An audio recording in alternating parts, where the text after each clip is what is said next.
இது என்ன திடீர்னு கூடின கூட்டமா?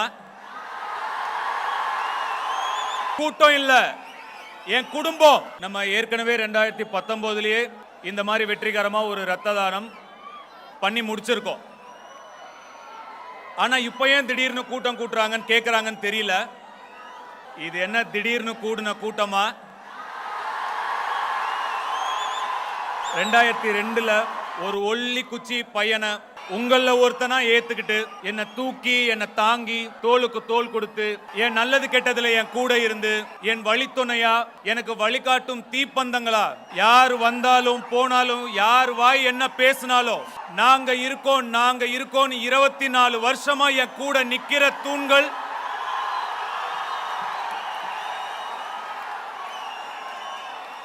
கூட்டம் இல்ல, என் குடும்பம், என் அசுர குடும்பம்.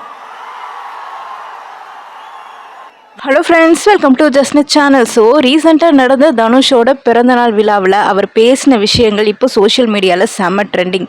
குறிப்பாக இன்டர்நெட்டில் பரவுகிற நெகட்டிவிட்டி பற்றியும் தன் ரசிகர்களை ரவுடி பேபிஸ்னு அவர் கொடுத்த வாழ்க்கை பாடங்கள் பற்றியும் ரொம்பவே ஆழமாக பேசியிருக்காருங்க.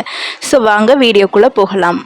ஸோ அவர் எதை பற்றி சொல்லியிருக்காரு அப்படின்னா, முக்கியமாக பார்த்தீங்கன்னா social media toxicity and negativity. So இன்றைக்கி இன்டர்நெட் முழுக்க யாராவது ஒருத்தரை பற்றி தப்பாக பேசுகிறதும் தேவையில்லாத எதிர்மறை எண்ணங்களை பரப்புறதும் ரொம்ப சாதாரண விஷயம் ஆயிடுச்சு. ஸோ இதை பார்த்து நாம் ஏன் நம்ம மனசை தளர விடணும் அப்படிங்கிறத தனுஷ் தன்னோட பாணியில் தெளிவாக விளக்கியிருக்காரு. ஸோ ஜூலை மாதம் வந்தாலே தனுஷ் ரசிகர்களுக்கு ஒரு பெரிய திருவிழா தாங்க. ஸோ இந்த பிறந்தநாள் விழாவிலையும் ஆயிரக்கணக்கான ரசிகர்கள் திரண்டு வந்து அவரோட அந்த நாளை ரொம்ப ஸ்பெஷலாக மாற்றியிருக்காங்க. ஸோ ரசிகர்கள் காட்டுற இந்த உண்மையான அன்புக்கு முன்னாடி எந்த ஒரு நெகட்டிவிட்டியும் நிற்காதுன்னு தனுஷ் ரொம்ப நெகிழ்ச்சியாக குறிப்பிட்டிருக்காரு. ஸோ தனுஷ் தன்னோட ரசிகர்களை எப்போதுமே ரவுடி பேபிஸ் அப்படின்னு ஆசையாக கூப்பிடுவார்.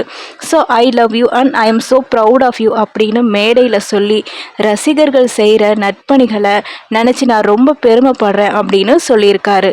ரசிகர்களுக்கு சினிமா தாண்டி சில முக்கியமான லைஃப் டிப்ஸையும் கொடுத்துருக்காரு. ஸோ பள்ளி பருவம், ஸோ அதாவது படிப்பு ரொம்ப முக்கியம், அப்புறம் டெய்லி ஒர்க் அவுட் பண்ணுங்க, உடலில் ஆரோக்கியமாக வச்சுக்கோங்க அப்படின்னு சொல்லியிருக்காருங்க. ஸோ அது மட்டும் இல்லாமல் ஜங்க் ஃபுட்டை அவாய்ட் பண்ணுங்க அப்படின்னு சொல்லியிருக்காரு. ஸோ மொபைல் ஸ்க்ரீன் டைம் அது எல்லாத்தையும் கொஞ்சம் குறைச்சிக்கோங்க அப்படின்னு நல்ல அட்வைஸும் பண்ணியிருக்காரு. ஸோ மனக்கட்டுப்பாட்டுக்கு தனுஷ் ஒரு விஷயம் சொல்லியிருக்காருங்க. ஸோ மெடிடேஷன், அதாவது தியானம்.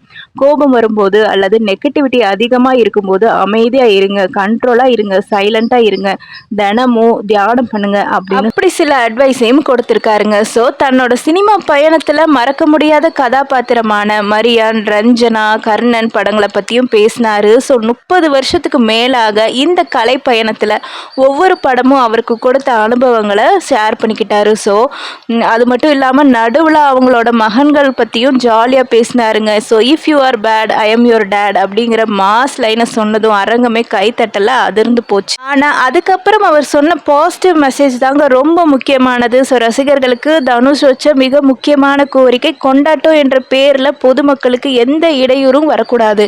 அது மட்டும் இல்லாம நம்ம சமூகத்துக்காக உழைக்கிற மருத்துவர்கள், செவிலியர்ஸ் மற்றும் தூய்மை பணியாளர்களுக்கு கௌரவமும் மரியாதையும் கொடுக்கணும்னு கேட்டுக்கிட்டாருங்க. ஸோ மொத்தத்தில் இந்த சாதாரண பிறந்தநாள் பேச்சா இல்லாம இளைஞர்களுக்கான ஒரு நல்ல வழிகாட்டலா அமைஞ்சது. ஸோ தனுஷோட இந்த பேச்சில் உங்களுக்கு பிடிச்ச விஷயம் எது?